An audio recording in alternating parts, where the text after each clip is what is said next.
Hola, estamos en Ser el Movimiento, el podcast del Club de Fundraising. Muy contento soy de tener a Juan Mones de UNICEF. ¿Cómo está, Juan?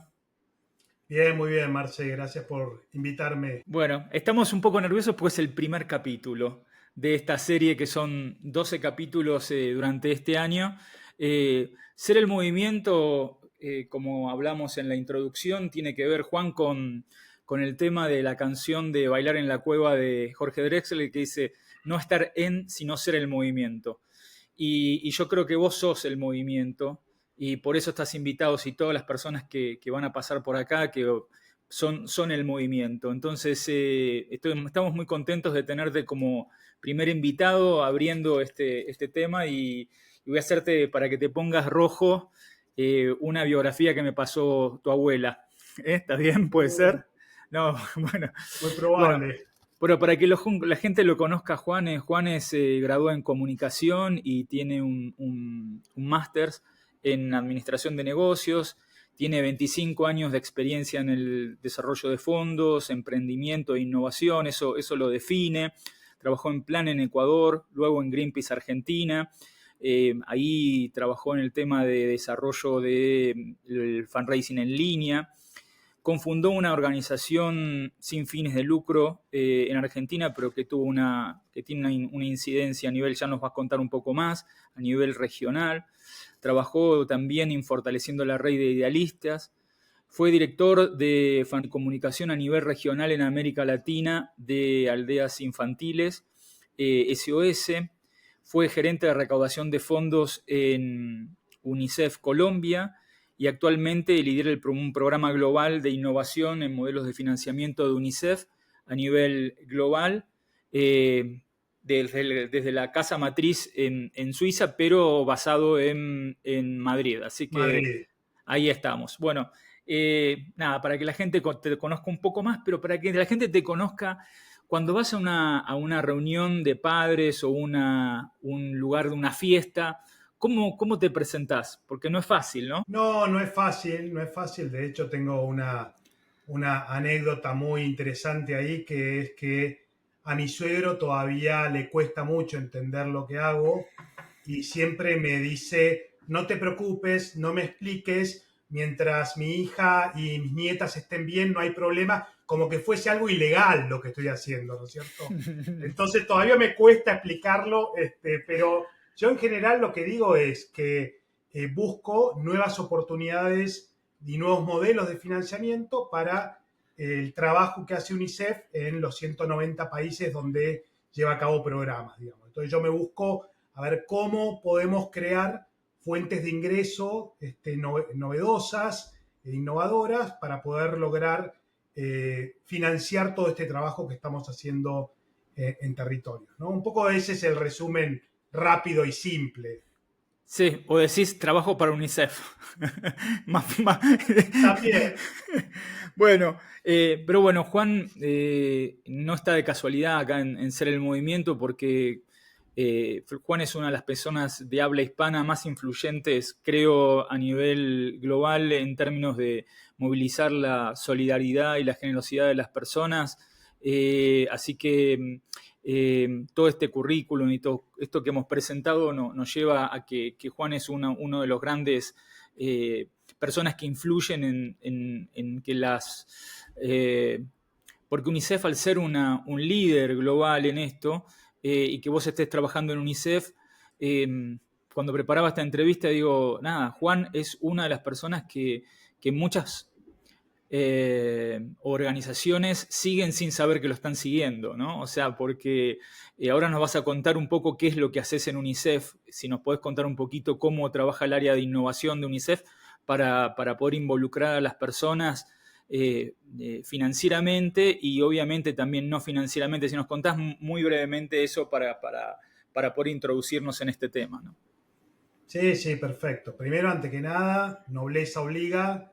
Si he llegado hasta acá es porque he tenido muy buenos maestros. Uno de mis grandes maestros fuiste vos, Marce, así que hago también el reconocimiento público. Yo Gracias. creo que, no, no, de nada. Yo creo en resumen, lo que el programa que yo lidero a nivel global, lo que busca es cómo lograr que nuestros recaudadores de fondos en los 54 países donde hacemos recaudación de fondos puedan probar, testear y desarrollar ideas novedosas cuando se trata, como bien vos dijiste, no solamente en el relacionamiento con las personas y con las empresas y con las fundaciones a nivel financiero, sino también pensarlo desde el intercambio de valor. Entonces, un poco es, bueno, a ver, conozcamos mejor a nuestras audiencias, veamos cuáles son sus expectativas, cuáles son esas necesidades que tienen y a partir de ahí diseñemos propuestas de valor, productos o modelos que respondan a eso y aceleren la creación de valor y a su vez el ingreso de financiamiento para UNICEF. Entonces, un poco es encontrar esa intersección, digamos, ¿no? ¿Podrías Y contar, desde global, sí, podrías sí, y clarificar un desde, poco qué significa el intercambio de valor? O sea, sí, con un ejemplo, para hacerlo para alguien que nos está escuchando y que quizás es una primera vez que escucha esto de intercambio de valor, ¿qué significa este tema, este sí, sí, concepto? perfecto. El concepto de intercambio de valor, que no es propio de la recaudación de fondos, sino que en realidad es de cualquier sector, digamos, básicamente establece que si hay dos personas o dos instituciones, cada una puede generar un valor para la otra, digamos. Y en este valor se genera, puede ser un valor monetario, puede ser un valor sobre alguna necesidad satisfecha, digamos. Básicamente eso se puede monetizar o no monetizar. Entonces, por ejemplo, nosotros ofrecemos una suscripción para padres de familia que tienen hijos pequeños que quieren educar a sus hijos en determinados temas, digamos, en los que trabaja UNICEF. Entonces les parece interesante que sus hijos, o sea, aprendan, digamos, y nosotros los acompañamos con herramientas, con materiales, con entrenamiento para que puedan ellos hacer esta función con sus hijos. Eso, ellos básicamente le ponen un valor, dicen, me está ayudando UNICEF con esta necesidad que yo tengo para educar a mis hijos. Entonces, eso a cambio de esa ayuda, digamos, ellos hacen una contribución o un aporte regular. Ese es un ejemplo concreto y eso nace a partir de identificar que estos padres sentían que sus hijos vivían en una burbuja, no se enteraban de cuáles eran estos problemas que tenían el mundo, pero tampoco querían enfrentarlos a la realidad cruda de los medios de comunicación. Entonces, a partir de ahí diseñamos este programa y es una manera como nosotros les damos algo y ellos a la vez contribuyen, en este caso, financieramente con UNICEF. Ya, genial. Es interesante ver este tema porque siempre está este concepto que una donación es dar algo sin pedir nada a cambio y todo este tema, ¿no? Y este intercambio de alguna manera eh, abre bueno, siempre hay un intercambio en esta relación entre las ONGs y las personas que apoyan a las ONGs, ya sea financiera o no financieramente. Cuando decimos financieramente es una donación, por ejemplo, y no financieramente es hacer un like, firmar una petición o transformarse Ser en voluntario. voluntario. Exactamente, Claro. exactamente. Pero bueno, ya conocemos un poquito a qué te dedicas, pero vamos a empezar con la pregunta sorpresa que tenemos en Ser el Movimiento, que esta pregunta sorpresa viene de Inés McCormick, viene directamente desde Viena. Inés es la responsable de desarrollo de fondos de Aldeas Infantiles SOS para Europa Central y del Este. Así que vamos a escuchar la pregunta. Juan, ¿está preparado? Sí, sí, qué nervios. Qué nervios, ¿no? Vamos a ver Gran si... amiga. Sí, sí, vamos a escuchar la pregunta de Inés. A ver, muy bien, ahí va. A ver. Muchas formas de enamorarse del sector social, pero bueno, no todos terminamos sentados en un inodoro frente al Congreso de la Nación. ¿Cuál fue ese momento que prendió esa chispa y que te enamoraste del mundo de las ONGs y supiste que ibas a dedicar tu vida a esto? ¿Qué te llevó literalmente a poner el cuerpo por una causa? La Nación. Buenísima la pregunta. Sorpresa. A ver, yo debo hacer una confesión. Yo, a diferencia de muchos que trabajan en el sector, yo entré al sector sin saber lo que era el sector. Yo terminé la universidad y a mí me ofrece Plan, que es una organización bastante reconocida que trabaja con proyectos de desarrollo comunitario en muchos países del mundo. Me ofrece un trabajo que era en el área de comunicación, era hacerme cargo responsable del área de comunicación de Plan en Quito, en Ecuador. Entonces, la oferta era muy buena. Yo digo, tengo que hacerme cargo de comunicación, yo estudié comunicación, allá voy, ¿no es cierto? Y yo entré y en ese momento yo me entero, primero que era una organización sin fines de lucro, que ya me pareció algo extraño, digamos. Segundo, que mi trabajo no iba a ser en una oficina, sino que iba a ser en las comunidades, en este caso comunidades rurales indígenas, y además que yo me iba a tener que encargar de una parte de la organización que llamaba recaudación de fondos, que no tenía ni idea qué era. O sea, yo no, ni siquiera me había, digamos, la única recaudación de fondos que había hecho hasta ese momento era juntar plata de mis amigos para pagar por la fiesta de fin de año de nuestra graduación, digamos. No, más que eso no sabía. Entonces, ese fue el momento, digamos, donde me enfrento a este mundo nuevo. Y cuando arranco a trabajar en Plan, me ofrecen hacerme cargo del programa de voluntariado. Y era un programa básicamente con trabajar con gente de las comunidades, 110 voluntarios, y me acuerdo perfecto, porque lo tengo muy marcado en mi memoria, que el día ese que dije esto es lo mío, fue cuando estos voluntarios me organizaron un evento para agradecer el trabajo que nosotros estábamos haciendo en las comunidades, que también fue sorpresa como esta pregunta, y ellos estaban, cada uno expresaba lo que había significado para ellos la ayuda de Plan en sus vidas. Bueno, te imaginarás yo llorando, o sea, como súper emocionado y diciendo, existe la posibilidad de usar nuestra profesión en algo que cambia vidas y que puede realmente construir un mundo mejor. Y a partir de ese momento dije, este es mi camino, esta es mi vocación y a esto me quiero dedicar. Y eso fue exactamente, porque lo celebré hace poquito, hace 28 años. O sea que, pues de hecho fue un mayo hace 28 años. Fue impresionante y definitivamente fue el gran quiebre, digamos, y aprendizaje y descubrimiento que hizo que yo quiera dedicarme a esto.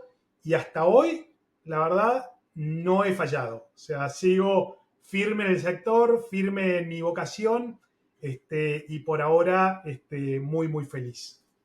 Bueno, influenciando más de ¿cuántos países dijiste en UNICEF con los cuales trabajás? Apoyamos directamente a 54 países. 54 países y con un alcance de más de 100 países, ¿no? Pero contá un poquito el tema de esto de estar, que estuviste con un inodoro frente al Congreso. ¿A qué se refiere Inés McCormick en No, ese? esa es una anécdota, digamos, pero eso fue mucho más tarde en mi carrera. Trabajaba en ese momento para Greenpeace, haciendo el programa llamaban Nuevos Medios en ese momento, New Media, ¿no? Y bueno, ahí estábamos juntos compartiendo oficina en un altillo, y en ese momento, digamos, la campaña, una de las campañas que tenía Greenpeace en Argentina era evitar la importación de residuos nucleares que Australia quería enviar a Argentina a través de un convenio que tenía con una institución que se llama INVAP. Y nosotros fuimos a hacer una demostración pacífica cada uno disfrazado de diputado, llevamos un inodoro a las escalinatas del Congreso de la Nación, que los argentinos En conocerán Buenos muy Aires, bien, el ¿no? resto Ujú. en Buenos Aires, y cada uno de nosotros, que éramos unas 50 personas, de trajes, nos bajamos los pantalones, nos sentamos arriba del inodoro y desplegamos un gran cartel en protesta por esta posible importación de residuos nucleares que al final nunca ocurrió. Ujú. Y lo que fue muy interesante de esa anécdota y muy divertido es que en ese momento tenía un sobrepeso importante, entonces fui figura, porque claro, la televisión capturó el momento donde me tenían que llevar, y yo obviamente haciendo resistencia pacífica no me movía, y era peso muerto, y no alcanzó 2 policías, sino que tuvieron que venir 4 policías a llevarme escalinatas arriba hasta el móvil, que después me trasladaba a la comisaría, ¿no? Y esa Ujú. imagen causó, obviamente, muchísimo impacto, y fue portada de diarios y demás, así que fueron mis 5 minutos de fama como activista ambiental.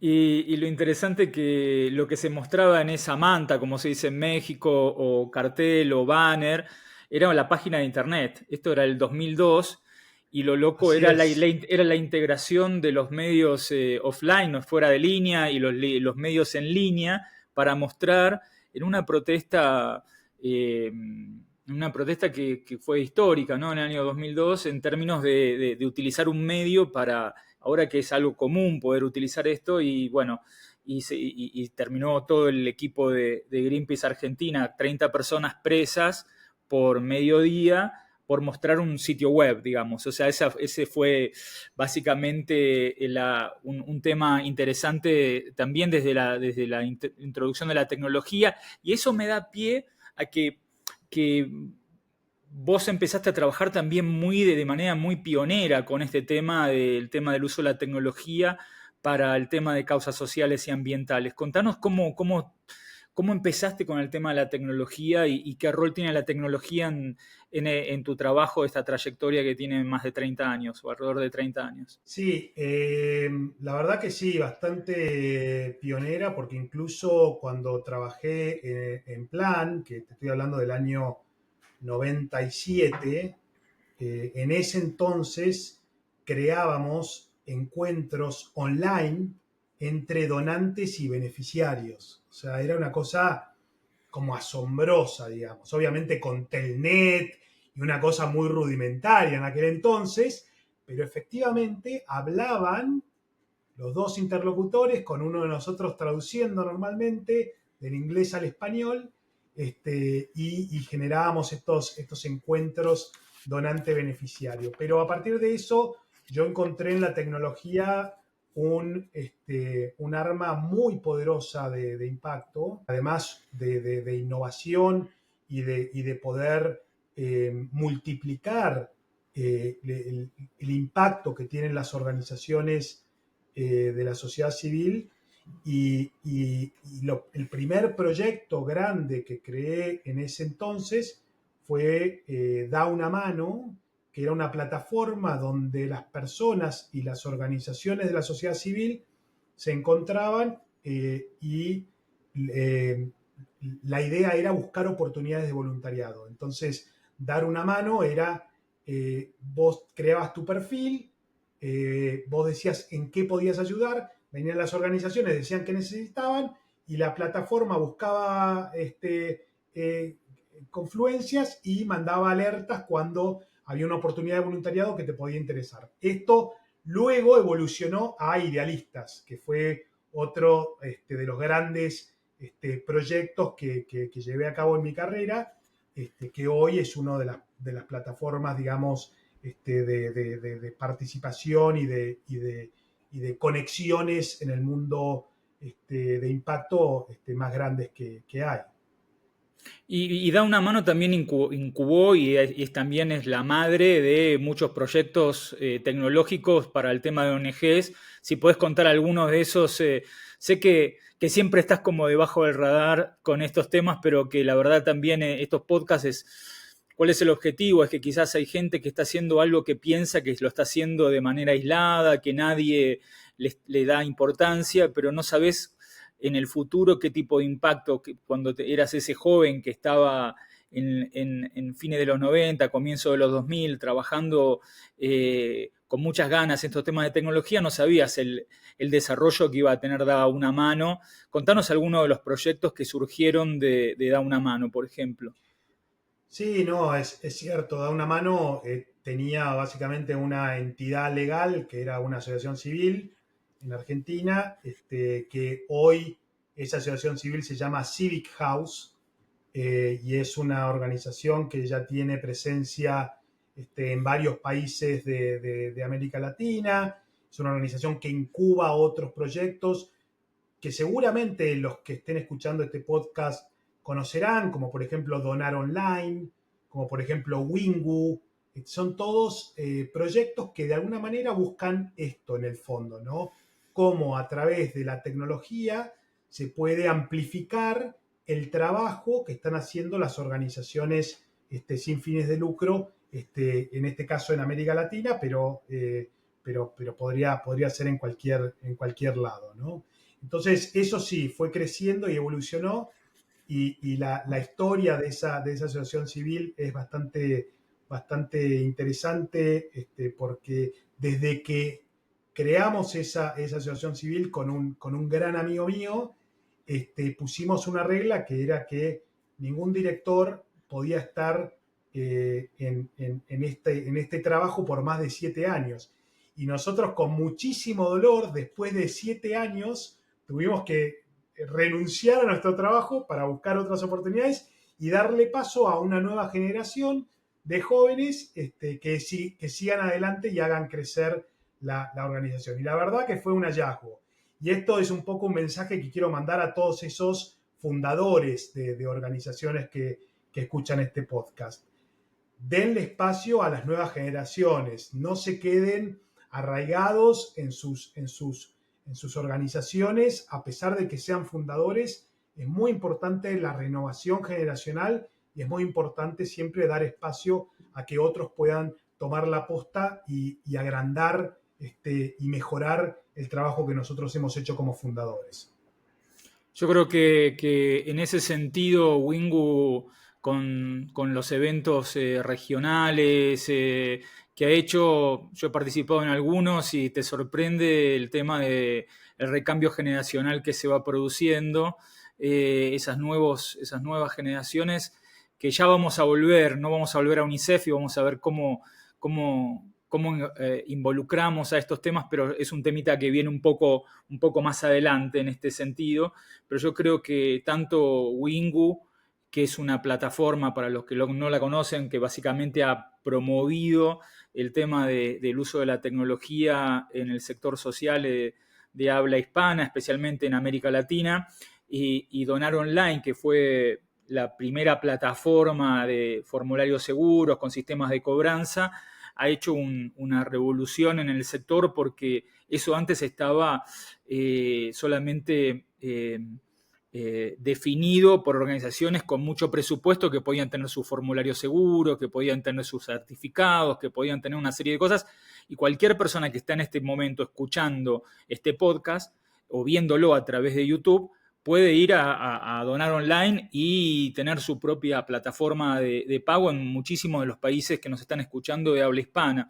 Entonces, en eso hay, como en el Club de Fundraising, Donar Online y Wingu, tenemos como un objetivo que es ver cómo cubrimos esta brecha de acceso que hay en esta elite del sur, ¿no? Estas grandes ONGs del sur que pueden tener acceso y las que no. Y tanto Donar Online, Wingu y nosotros desde el club creo que compartimos esa obsesión, ¿no? de poder dar acceso a estos temas, ¿no? Y creo que vos fuiste no se sabe mucho quién ha sido, o sea, en este tema del sector, no es que vos sos Mark Zuckerberg, lo conoce todo el mundo, a Juan Mones no lo conoce, ¿no? Nadie, no. Nada, no lo conoce a nadie, y las cuentas bancarias son un poco diferentes también, ¿no? Un poquito, sí. Porque Sí, cuando te... pero te confieso que durante muchos años tuve esa pesadilla. Porque claro, pues primero surge Idealistas, que Idealistas fue la evolución de Da una mano, pero también venía de un proyecto que se llama Idealist, que era la versión en inglés, que fue la que el fundador de esa organización creó en Estados Unidos. Entonces, durante muchos años, o sea, varios años más tarde aparece Facebook y yo tenía la pesadilla de decir, ¿por qué no se me ocurrió? ¿Por qué? Y me levantaba transpirado, así, diciendo, ¿por qué no se me ocurrió? O sea, que hoy miro para atrás y digo, por suerte no se me ocurrió. Porque el nivel de problema que debe tener este prole de Mark debe ser terrible, desagradable, pero bueno. Pero en el fondo, sí es cierto lo que vos decís. Y yo creo que fuimos muchos los que en esa etapa empujábamos, vos incluido, pero muchos más, los que empujábamos esta idea, y también fue muy interesante cómo íbamos abriendo camino, ¿no? Pues Ujú. yo me acuerdo en ese momento dar charlas y explicar todo este concepto de Internet y cuando terminaba la charla se me acercaba gente y me decía, esto es increíble, es inspirador, es lo más potente que he conocido y que han explicado y no sé qué. Decía, pero ¿dónde queda Internet? Me decían. Claro. Y de verdad, o sea, es que estábamos a ese nivel. Estábamos al nivel donde poníamos un formulario de donación, pedíamos el correo electrónico, con un link a ir a Yahoo, a abrir tu correo electrónico, volver al formulario a poner cuál era tu correo Sí, electrónico. sí, O sí, sea, sí. estábamos en ese nivel de desarrollo, digamos. Sí, sí, Entonces, sí. es apasionante. Cuando lo ves hacia atrás y ver cómo ha evolucionado y cómo ha cambiado todo esto, es realmente muy, muy apasionante. No, y a mí lo que la reflexión de esto es que ya cuando hemos transitado varias décadas en el sector y en la vida, ¿no? O sea, este tema de cuál es el modelo de felicidad que nosotros buscamos y que muchas veces el modelo de felicidad está planteado por una ficción que es el dinero, que es una ficción que creemos que en este sistema económico en el que estamos, pero que emprendedores sociales como vos o intrapreneurs que son las personas que están desarrollando estos emprendimientos dentro de las propias organizaciones, ¿no? Es decir, no hace falta ser Mark Zuckerberg, no hace falta ser No. Jeff Bezos, sino simplemente trabajando dentro de las organizaciones o siendo un emprendedor social como muchos de los que probablemente nos están escuchando, y que vamos a volver a este tema, porque sé que es un tema los modelos de involucramiento es un tema que te preocupa mucho y que trabajás mucho en ese sentido. Eh, Me parece que es un lindo mensaje entender que no hay un único modelo que es ser el chavo o la chava en México o el joven o la joven corporativa, sino que trabajando y emprendiendo dentro del cambio social, ahora hay muchas oportunidades, es otro camino para encontrar también algo que es más importante que el dinero, que es la búsqueda de la felicidad y la tranquilidad interior, ¿no? Esto que te pasaba a decir, ¿por qué no se me ocurrió hacer lo que hizo? Si yo hacía algo parecido a Mark Zuckerberg, ¿no? A muchos nos pasó eso en ese momento y vos decís, bueno, es otro el camino, ¿no? Pero es interesante tu reflexión en eso que por mucho tiempo no pudiste pensar porque sentías que estaba fallando y seguramente ahora mucho más, ¿no? Con el tema de la vidriera de las redes sociales en ese sentido, que pareciera que la única forma de ser feliz es logrando tener una app y que te la compre Google o te la compre Meta y que, bueno, y con eso tener millones y poder, no sé qué haces después con todos esos millones, ¿no? Pero... Sí, convertirte en gran donante, Muy seguramente. bueno, sí, sí, sí, bueno. Pero es interesante todo este camino que es desconocido para mucha gente y que un poco el podcast lo que busca es dar vidriera a personas que han hecho un montón y que no se conoce estos temas de gente que ha hecho dentro de las organizaciones, fuera de las organizaciones, este camino, ¿no? Y eso nos lleva un poco al momento del sector, ¿no? En el que está el sector social, que hay un momento en el cual estamos viviendo en la humanidad una gran crisis, ¿no? Por tema de liderazgos y la extrema derecha tomando control de la gobernanza global, o por lo menos una parte, una tensión y todo esto, y sacando de los impuestos de los contribuyentes, por ejemplo, en Estados Unidos, el tema de la agencia de colaboración, y dejando personas con HIV fuera de ayuda, niños, refugiados y todos esos temas, sumado al tema de inteligencia artificial, sumado al tema del desgaste del sector. Vos escribiste un artículo que me parece muy interesante, que se basa en algunos temas en 3 puntos importantes. Si los querés mencionar, esos 3 puntos, de cómo ves el sector en temas de generosidad, del tema de fundraising, de financiamiento, dentro de esta crisis global. ¿Cómo ves el tema del sector y cuáles son esos 3 puntos que vos tocás como el estado de situación del tema del desarrollo de fondos para las organizaciones de la sociedad civil? Sí, a ver, efectivamente el sector está pasando por un momento de crisis general, digamos. Hay muchísimos gobiernos que han reducido dramáticamente los fondos, digamos, que van a proyectos de desarrollo y proyectos de ayuda humanitaria. Y esto ha creado una especie de crisis, digamos, y revolución, eh, donde ahora se empiezan a cuestionar muchísimas hipótesis, digamos, con las cuales nosotros hemos estado trabajando todos estos años, ¿no?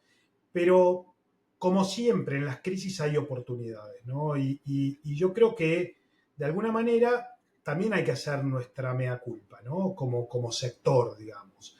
Una de las cuestiones que yo veo es que hay un modelo de financiamiento, que es el modelo, digamos, para mí más, si se quiere, adoptado masivamente por las organizaciones del sector, que plantea que a partir de una promesa o una propuesta que las organizaciones le hacen a un posible donante, ese donante, basado en la confianza que le tiene a esa organización, le hace una contribución financiera con la esperanza de que esa organización vaya, implemente eso que prometió y regrese con resultados que se reportan a ese donante, y ese ciclo va continuando. Y esto tiene, digamos, muchos formatos. Tiene el formato del donante regular mensual, del donante de única vez,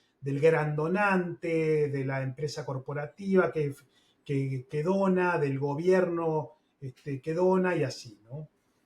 Ahora, yo lo que creo es que ese modelo, si bien es un modelo que hoy es la base del financiamiento del sector, si uno lo ve a nivel tendencia, es un modelo que está muy estancado, muy estancado. O sea, ya viene hace como 10 años en una planicie, digamos, que no logra crecer. De hecho, cuando uno compara todo el financiamiento que viene a partir de este modelo contra el crecimiento de las necesidades que hay por emergencias, por cambio climático y la afectación que tiene esto en las comunidades, por guerras, o sea, cuando uno compara las necesidades con el financiamiento disponible, digamos, a través de este modelo, esa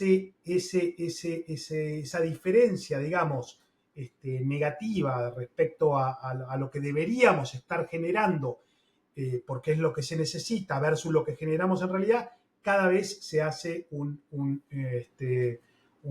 va tomando una distancia más grande. Y yo creo que esto es preocupante, obviamente, porque nos dice, está todo bien con este modelo, pero nos obliga a pensar, bueno, ¿qué hay más allá? ¿Cuáles son otros modelos de financiamiento? Porque no creo que la conclusión sea somos todos somos todos malos en hacer recaudación de fondos y por eso no logramos crecer. Yo creo que es un modelo que apunta a un segmento dentro de las audiencias que se está de a poco agotando, ¿no? Por otro Juan, lado, te hago un tema para esto también. Se acaba de presentar en un documento de Delve Deeper, de una consultora norteamericana, para que veas la evolución de los donantes masivos en Estados Unidos. El promedio de edad en el 2020 era 60 años con 8 meses. En el 2024 es 65 años con un mes. O sea, el promedio de donación, no están entrando nuevos donantes porque este modelo a determinadas generaciones no lo convence tampoco. Entonces exactamente. no se logra entrar, y es el tema que el sector sigue empujando este modelo de donaciones como único modelo, y creo que es lo que tomo de lo que acabas de decir, ¿no? O sea, no debería ser el único modelo, debería ser un modelo. Esto obviamente Estados Unidos es un mercado que tiene un nivel de desarrollo que hace que haya este tipo de desgaste, ¿no? Porque es un mercado maduro. Obviamente, si estamos hablando de mercados como el de Corea o mercados emergentes como los de América Latina, como Colombia, o mercados como Perú, que es novedoso, estos sistemas tienen una vida un poquito más larga, digamos, ¿no? Pero la sensación es una sensación un poco diferente en este punto, ¿no? O sea, quería resaltar esta estadística que tomé y que me parece interesante. El promedio de donación en estos mercados maduros es realmente alarmante, ¿no? Y ahí te doy el Es paso alarmante. al segundo punto que estabas por entrar a comentar, ¿no? Quería hacer como un Sí, paréntesis. no, el segundo, y es buenísimo ese dato porque de hecho yo creo que al final está muy relacionado con el segundo punto, que es que nosotros como sector no hemos invertido sistemáticamente en buscar innovación, en buscar nuevas propuestas, nuevos modelos de financiamiento, como que nos hemos dormido un poco en el éxito de modelos que en algún momento Un funcionaron poco si muy sos bien. bueno, digamos, un poco. Nos hemos Nos dormido dormimos, bastante. nos hemos dormido bastante, pero está bien, pero con un poco de razón también, porque si uno mira nuestras organizaciones, no somos organizaciones que por naturaleza busquemos riesgo, o busquemos, no somos organizaciones que tenemos acceso al mercado de capitales, no somos organizaciones que tenemos en nuestro ADN renovar nuestro producto, digamos. Somos organizaciones que estamos instruidas para hacer un buen trabajo allí con nuestras causas y nuestros programas y nuestros beneficiarios, digamos. Ese es el mandato, digamos. Y el mandato es sean eficientes, gasten lo menos posible en otra cosa que no sea programa. Entonces, ya nos cuesta invertir en recaudación de fondos, porque esa es la realidad, siempre hay esta tensión de cuánto invierto en recaudación de fondos, cuánto invierto en programas, a sabiendas de que si no invertimos en recaudación de fondos no va a haber plata para programas después, pero siempre hay esta tensión y encima se suma la tensión de decir, y además de recaudación de fondos, tengo que invertir en innovar dentro de recaudación de fondos. Entonces, claro, quedan unas migajas para ese último nivel de innovación. Y esto hace que sistemáticamente no estemos renovando nuestra propuesta de valor y cada vez nos volvamos menos relevantes. Porque justamente innovar es mantener la relevancia de lo que vos estás ofreciendo con las audiencias con las cuales estás interactuando. Entonces nos vamos quedando irrelevantes. Y esto es lo que vos decís. Se va aumentando la edad promedio de nuestros donantes y nuevas generaciones o incluso otras audiencias que no han sido tradicionalmente donantes no encuentran relevancia en la propuesta que nosotros hacemos. Y el tercero, que para mí es también grave, es que este modelo de financiamiento actual implica que esa promesa que le hacemos al donante sea muy, digamos, como proyectizada, sea como, este es el trabajo, este es el entregable, esto es lo que vamos a generar, por esto es lo que vos estás donando, digamos. Entonces, esa relación no nos permite tampoco poder tener flexibilidad para poder invertir en otras cosas, como por ejemplo desarrollo de conocimiento, entrenamiento de nuestro personal, innovación y todas estas áreas que son capacidades esenciales para poder ir avanzando en el impacto que queremos entregar. Entonces, Muchas de las personas que nos están escuchando seguramente están diciendo, bueno, sí, pero en definitiva la cooperación a mí o la empresa me está donando para solucionar el tema de la salud menstrual y la higiene menstrual de niñas mayas en determinado lugar y me lo dan para eso. Entonces, ahí hay un tema de ese desajuste entre cómo consigo fondos más liberados para poder trabajar en esto que vos estás planteando de innovación, para poder decir, bueno, yo consigo fondos de una manera más libre, y nada, pero en definitiva tengo que hacer ese trabajo porque es por lo cual, o sea, ahí hay todo un tema. ¿Y cómo solucionamos? ¿Cuáles son de manera, así podemos seguir comentando otros temas?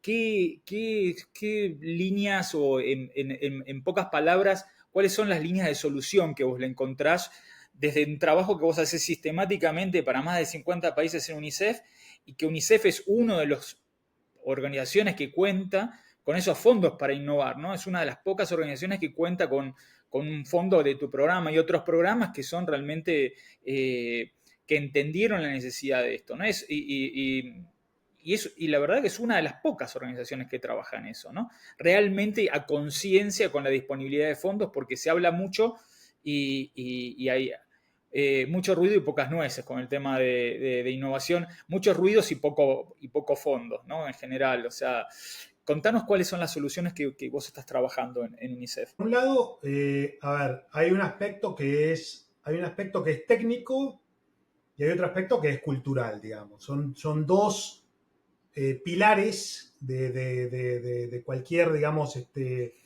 programa de innovación que son igualmente importantes, digamos. Entonces, desde el punto de vista cultural, que para mí es el más crítico, es cómo cambiar la mente de las personas que están en esa organización, la mente del donante, digamos, y cómo lográs que esto se convierta en una prioridad y en algo importante.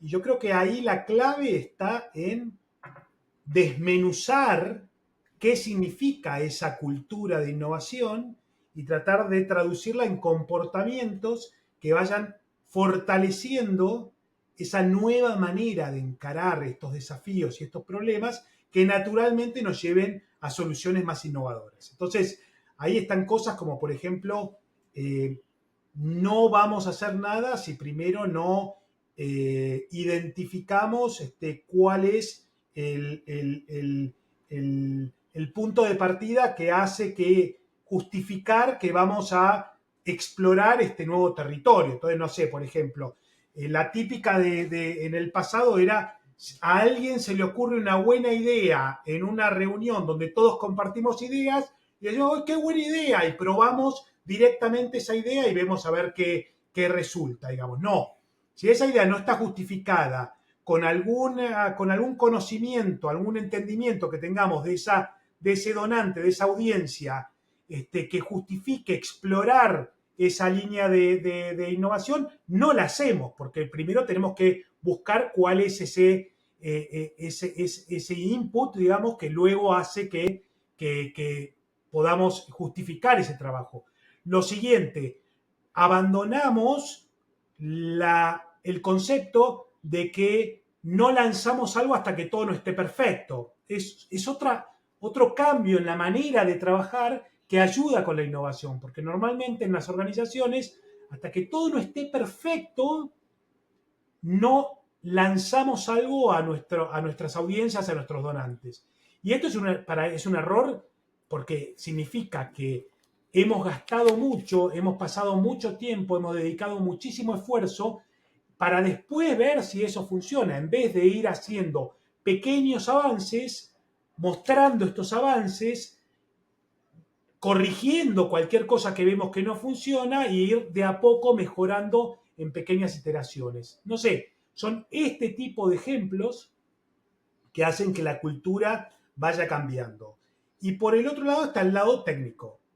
Y el lado técnico es no tener un acercamiento improvisado a la innovación, sino tener un acercamiento sistemático. ¿Qué significa un acercamiento sistemático? Significa que para innovar no es una cuestión solamente que se me ocurre una buena idea, voy y la pruebo, sino que efectivamente hay metodologías, como por ejemplo metodologías de diseño, se llama design thinking o pensamiento de diseño.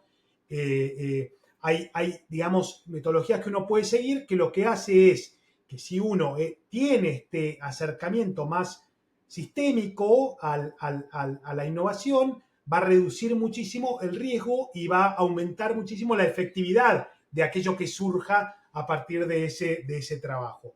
Y esto también es importante porque si no, justamente lo que tu comentario, que es totalmente cierto, mucho ruido y pocos resultados, es que nos quedamos en la parte creativa, en la parte divertida de la innovación, pero después la gente dice, bueno, pero ¿y los resultados? ¿Dónde están los resultados?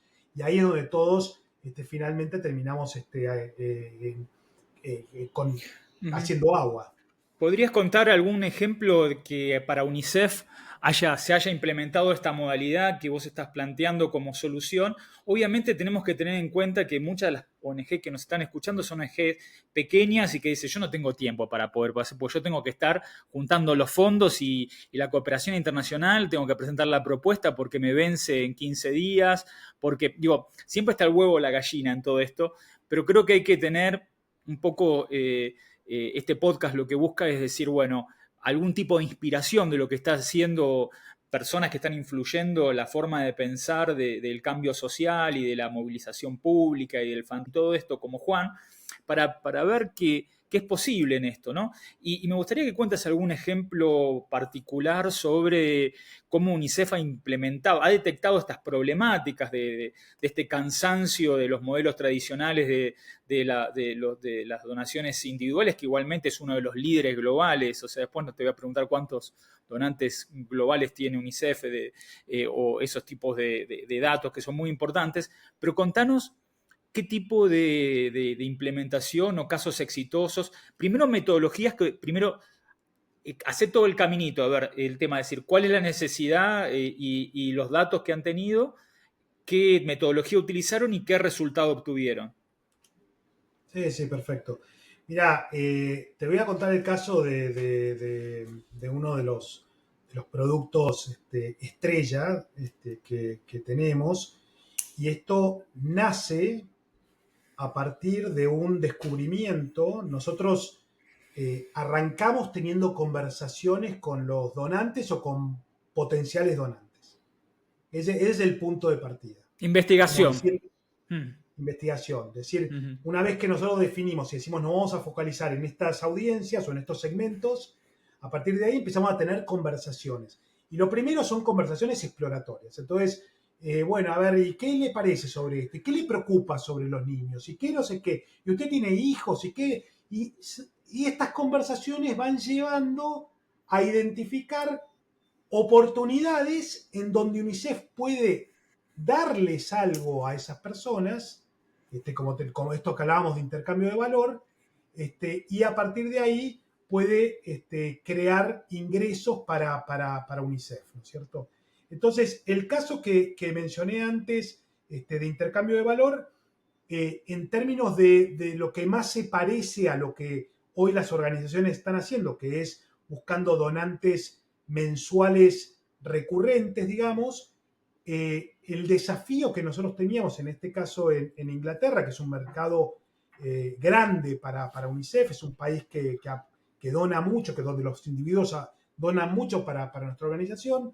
Lo que estábamos viendo es que cada vez estaba subiendo más el costo para atraer nuevos donantes y se nos hacía más difícil traer más y más donantes. O sea, estábamos como estancados. Entonces dijimos, bueno, vamos a ver qué otras cosas les interesa. Y en esta conversación surge que varios de estos donantes eran padres y surgen que estaban preocupados con este tema, que es, tenemos hijos, pero nuestros hijos viven en una burbuja, no tienen ni idea qué problemas hay en el mundo y nos sentimos como que queremos que se acerquen a estos problemas, queremos que entiendan un poco más sobre estos problemas, pero no podemos exponerlos a la crueldad de los medios de comunicación. Bueno, perfecto. Ahí quedó esa conversación. Después que hicimos, fuimos a hablar con nuestros aliados corporativos. Entonces dijimos, mirá, tenemos este interés, esta expectativa, esta preocupación de esta audiencia. ¿Qué podríamos hacer a cambio para que lograr, de alguna manera, darles alguna solución? Entonces surge la empresa que es dueña de Paddington, el osito Paddington, que es, Sí, de las de hecho, películas. de la película, que es originario de Perú, dicho sea de paso, para nuestros oyentes peruanos. Peruanas. Esta empresa dice, ¿y qué tal si hacemos que el osito, que Paddington, haga un recorrido por el mundo y vaya contándoles historias, y esa historia sea la oportunidad de introducir este tema en esa familia y que los padres con los chicos puedan hablar sobre este tema y les damos una guía a los padres para que Bueno, esa idea, básicamente dijimos fantástica, pero no nos lanzamos de cabeza con esa idea. Creamos un prototipo donde solamente teníamos 3 meses con el contenido, con las piezas que íbamos a mandar, con y salimos a ofrecer esta suscripción. Era una suscripción mensual donde cada mes ibas a recibir un paquetito con una historia que te contaba Paddington, que no sé qué, con actividades para hacer con tus chicos, Bueno, fue un éxito. Entonces, enseguida salimos a producir más historias para poder tener por lo menos 12 y mandarle una cada mes. Lo que pasó, claro, fue que de repente esto era muchísimo más efectivo y muchísimo más relevante que nuestra mejor propuesta que teníamos para esta misma audiencia en Inglaterra. Entonces, de repente empezamos a cambiar toda la parte de canales de adquisición o canales de reclutamiento de donantes y empezamos a meter esta otra oferta. Bueno, hoy ese producto lo estamos ofreciendo en 11 países, esto fue hace 4 años, lo estamos ofreciendo en 11 países y el año pasado generó $20 millones para UNICEF. Digo, esto es obviamente un ejemplo, pero para mí lo interesante es que la primera parte es una gimnasia que cualquier organización puede estar haciendo, porque todos deberíamos estar teniendo charlas con nuestros donantes, todos deberíamos estar tratando de entender dónde están las preocupaciones y las expectativas de nuestros donantes, Sí. Y todos deberíamos estar ajustando. Y no hace falta tener un gran equipo de investigación, o sea, para escuchar a tu donante, podés ver los comentarios en las redes sociales, podés tomarte un café con tus donantes, facilitado por algún psicólogo, o alguien que te ayude a poder facilitar el proceso, o tener una escucha activa de lo que están necesitando, ¿no? Es muy impresionante esto, y no tiene tampoco no es una app que tiene un gran elemento tecnológico en el desarrollo de esto. No, nada. En el ámbito, de hecho, muy poco de las innovaciones que nosotros generamos son tecnológicas, muy pocas. La mayoría son este tipo digamos, de propuestas que mejoran el relacionamiento y la relevancia con nuestros donantes. Otro ejemplo muy bueno que creo que les va a gustar mucho a los oyentes son las experiencias virtuales que tenemos con nuestro donante. ¿Qué pasó? Nosotros nos damos cuenta que era insostenible hacer que los donantes, sobre todo los grandes donantes, llevarlos a visitar nuestros programas. O sea, era negativo para el medio ambiente, cosa que nos conflictuaba mucho por la huella de carbono, era complicado en términos logísticos, era costoso, pero además nuestros programas no no estaban contentos de que vengan, no era un zoológico, digamos, donde vengan y vean qué divertido, qué lindo, digamos. Entonces, no eran No, centros de... hay un tema ético de lo que es este tema de llevar a los donantes o este tema de turismo social, ir a ver pobreza y ese tipo de cosas que realmente éticamente Exactamente, es muy complejo ese tema y nada. ¿Y cómo lo resolvieron? exactamente. Bueno, entonces teniendo conversaciones con nuestros donantes, tratamos de encontrar de qué manera podíamos crear algo que fuera incluso mejor que viajar a visitar un pueblo. Ese fue el punto de partida. Y lo que descubrimos es que todos estos donantes tenían la necesidad de transmitir a sus familias o a sus amigos cercanos este apoyo que estaban dando. Ese fue el punto de partida. Y a partir de ahí creamos estas experiencias virtuales donde le damos la posibilidad al donante a invitar a todas las personas que quiera y le hacemos un reconocimiento público con contenidos que nosotros vamos armando de acuerdo a lo que el donante esté financiando, de acuerdo a los intereses que tenga, la relevancia de los proyectos. Nosotros vamos adaptando estas cápsulas de contenido y tenemos una persona que es la que lleva el show, digamos, la que va haciendo el de reporte, digamos, de reportera. ¿Pero eso es en Y tiempo esta real? ¿Eso es en tiempo real? ¿O creas un universo es una con material, mezcla. creas como un universo para el donante Sí, en el cual vos le generás un material específico, producido especialmente para ese donante, grabado, y también tenés experiencias virtuales de videoconferencia o de realidad virtual o cosas por el estilo en ese sentido? es como una especie de estudio de televisión, digamos. Ujú. Y ahí mezclamos con entrevistas en vivo, con la gente de programas, con videos que tenemos ya producidos, con estadísticas, con... Pero lo interesante para la gente que nos está escuchando es que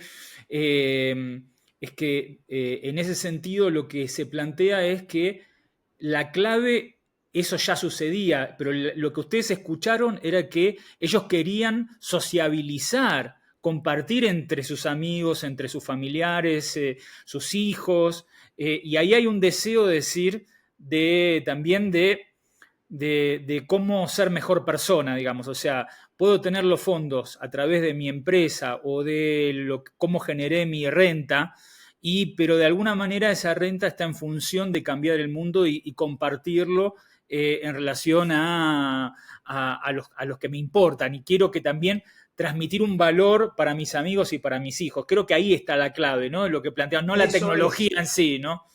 No, fue eso, fue ese deseo que tenían, que ¿Cómo se de llama hecho ese cuando programa de nosotros UNICEF? ¿Cómo se llama? se llama experiencias virtuales para el donante, Ajá. Virtual Donor Experiences. Y Mm. básicamente hoy, cuando nosotros hacemos, después de darles esta experiencia, nosotros hacemos una evaluación, la comparamos con las evaluaciones que teníamos cuando lo llevábamos a terreno a visitar los proyectos y no tuvimos pérdida, al revés, hemos tenido mejoras en niveles de satisfacción de nuestros donantes. Pero digo, convertimos un problema que teníamos nosotros, un problema que tenía el donante, en una oportunidad con una innovación.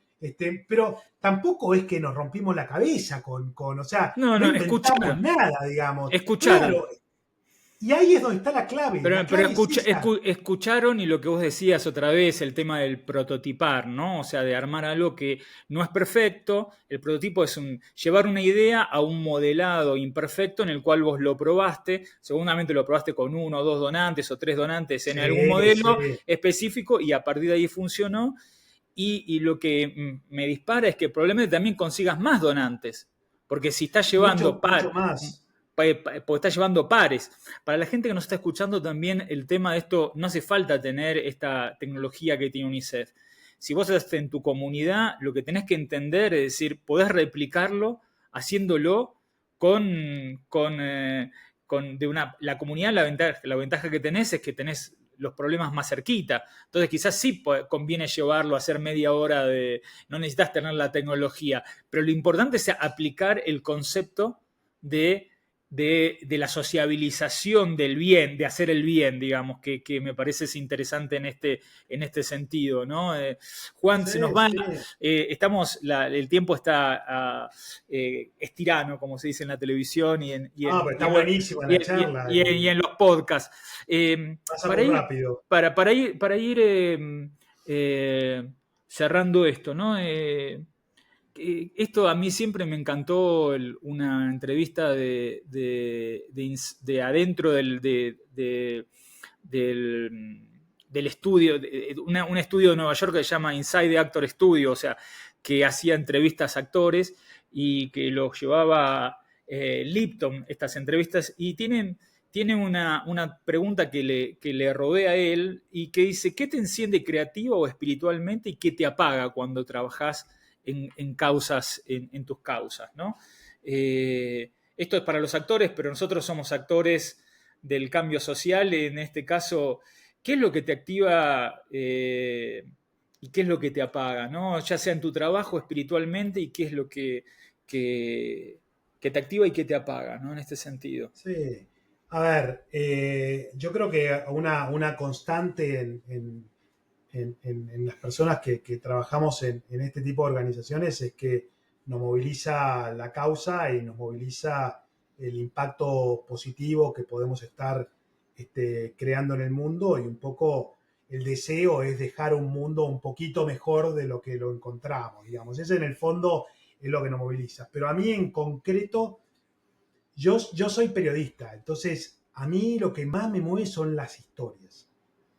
A mí las historias me movilizan mucho, y yo he tenido la suerte en mi trabajo de poder tener muchísimas experiencias directamente con beneficiarios.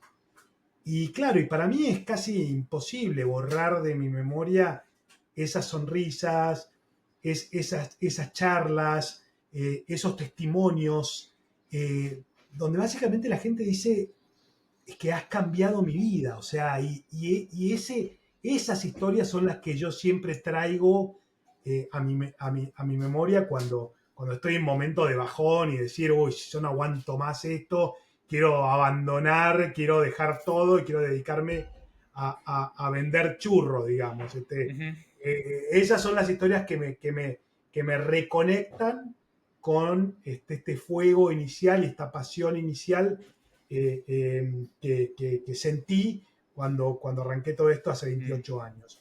Que, por el contrario, ¿qué me desmotiva? La estupidez humana y la burocracia. Son dos cosas que me desmotivan muchísimo. Cuando la gente no entiende, pero no porque no tenga la capacidad de entender, te estoy hablando de nuestras organizaciones, y en particular de mi organización, cuando no entiende porque es algo que le conviene no entender, me pone muy mal. Me pone muy mal.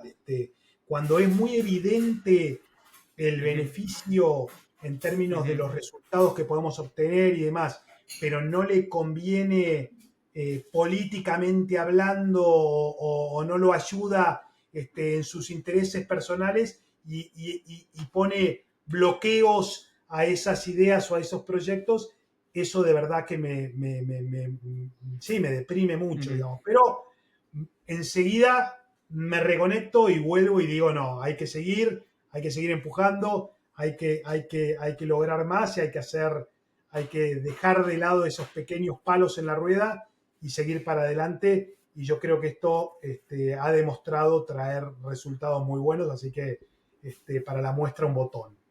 Muy bien. Juan, para terminar, en Ser el Movimiento vamos a hacer algo que es una técnica surrealista, que el nombre es medio raro, se llama Cadáver Exquisito. Es que alguien dejó una última palabra y vos tenés que completar con unas 2 o 3 palabras que lo continúen, o una frase corta que lo continúen, para ver a dónde llegamos en todo esto.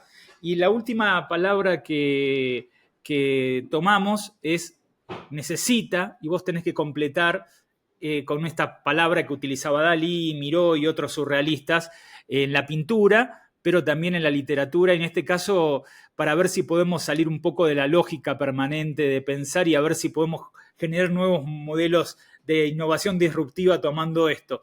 Entonces tenemos la palabra necesita y vos tenés que completar la frase. Seguir creyendo y soñando en grande.